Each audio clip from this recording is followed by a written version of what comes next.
when did you discover that being an inventor was something that interested you? Well, I think that I've always been interested in mechanical things, but the first time I got an idea was I went to the Mansfield Country Store and I heard one of their old-fashioned Nickelodeons. It played a xylophone. Anybody that remembers the Mansfield Country Store might remember it. And I put a quarter in it and I was fascinated by it. I said, geez, that'd be something neat. So a couple of weeks later, I was with my daughter. We went to a yard sale in Foxborough, and just out of the blue, I said to the guy, you don't know anybody with a player piano for sale, do you? And he goes, no, not really. He says, I got the remains of one in my basement, but he said, I don't think you'd want it. I said, well, what do you want for it? He said, I don't know, $25? I said, well, could I at least take a look at it? He said, yeah. So we go downstairs, and geez, it was a nice piano, nice player piano, but it needed a lot of work. So I bought it from him. He ended up having to take his cellar stairs out. It was just like a ladder almost. And I hired a couple guys, and we used a chain fall, and we pulled it out of the basement. And I spent the winter, restoring it. I got a book on how to rebuild player pianos, and it was very interesting. So my wife had a party, and a lady came over. They sold wood products. They made them in Mansfield, and a lady came over and she said, "Oh, I love your player piano." She said, "Would you take $1,000 for it?" And I said, "Gee, no." But I mean, I certainly, that was a temptation.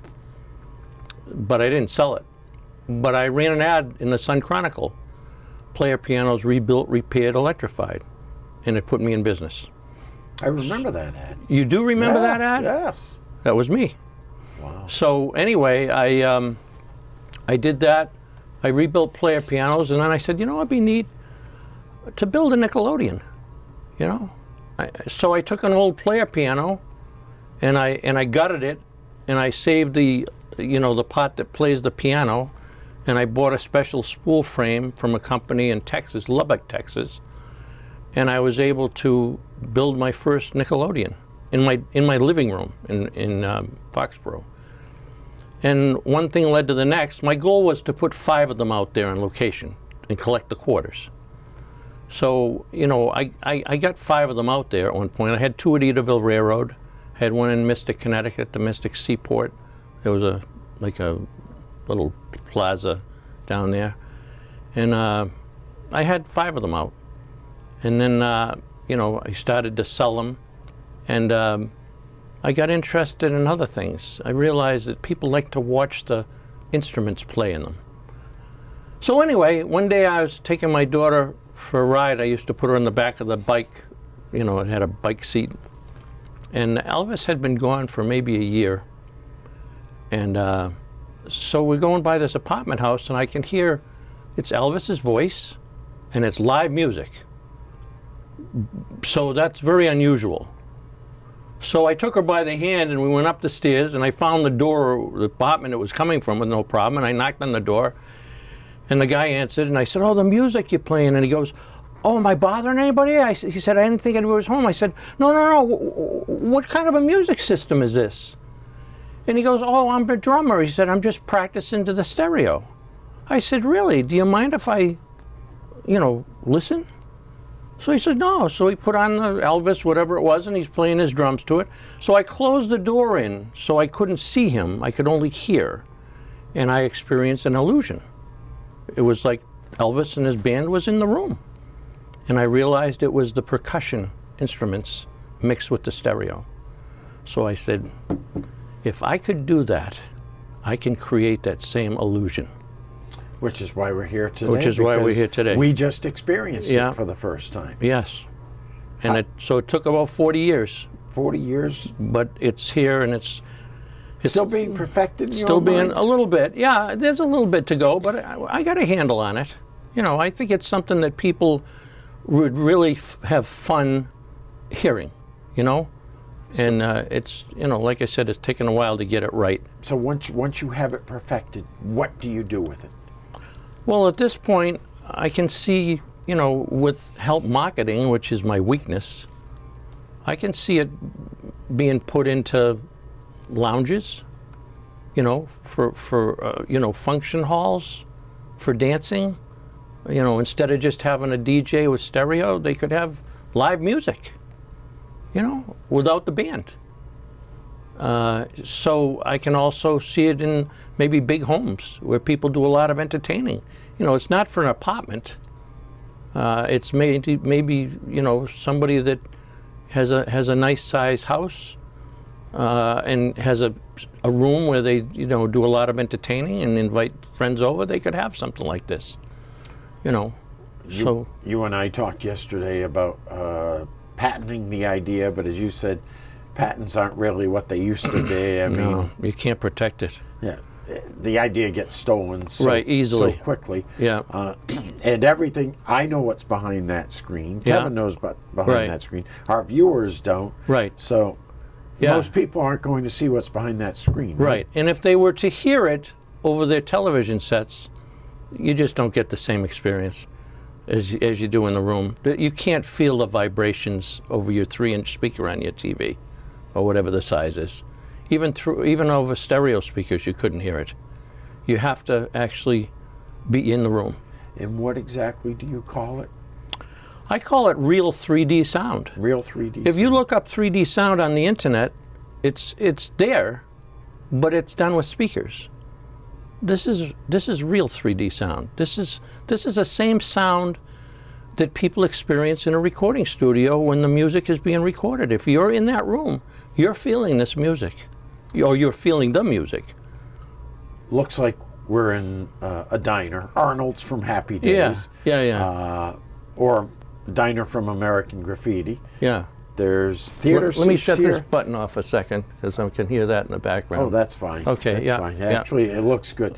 You've got the movie screen here as well. Yes. I understand for it to be true 3D, Right. you'd actually be able to see a music video or see someone performing. Right. You'd hear the music and you'd feel the percussion and other instruments. So the ultimate goal would be to be able to record a concert in 3D, whoever it is in concert, Elton John or whoever. Billy Joel's coming Billy to Joel, Foxborough okay, in September. So a Billy Joel concert, you record it in 3D. Then you have a screen. Mine's a 6 foot high by 8 foot wide screen, so you can really get immersed. But then you have this music system behind the screen creating the illusion of live. So now you put your 3D glasses on and you can experience a pretty close to what a live performance would be. Pretty close. Incredible. I mean, it's not like, being there, but it's more fun than just stereo. Make sure when you perfect it, you let us know about it. I will. 'Cause I definitely want to see it. So what's next after that? Well, the next thing is to convince radio stations to send it out, to people. If people they could start off with something simple like the tambourine. I mean, the tambourine can play to a lot of different songs.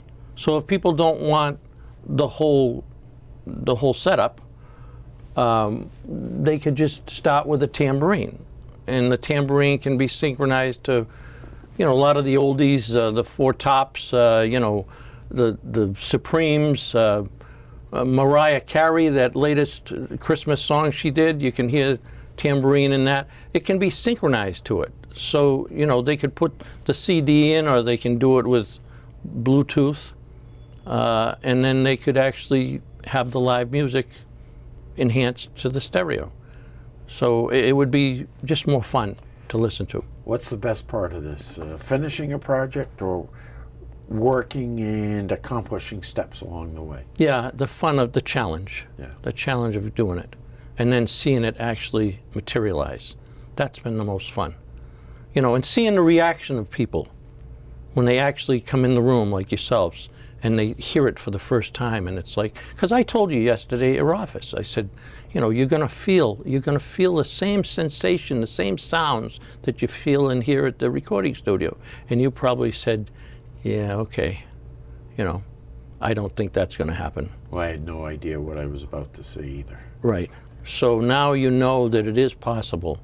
So, you know, it's taken a long time, but you'll have to promise me, in addition to when you have it perfected, inviting us back, maybe in the fall, two of us sit down at this table again. We'll do a half-hour show about you and different inventions. okay, and, all right, sure, that sounds like fun. Future.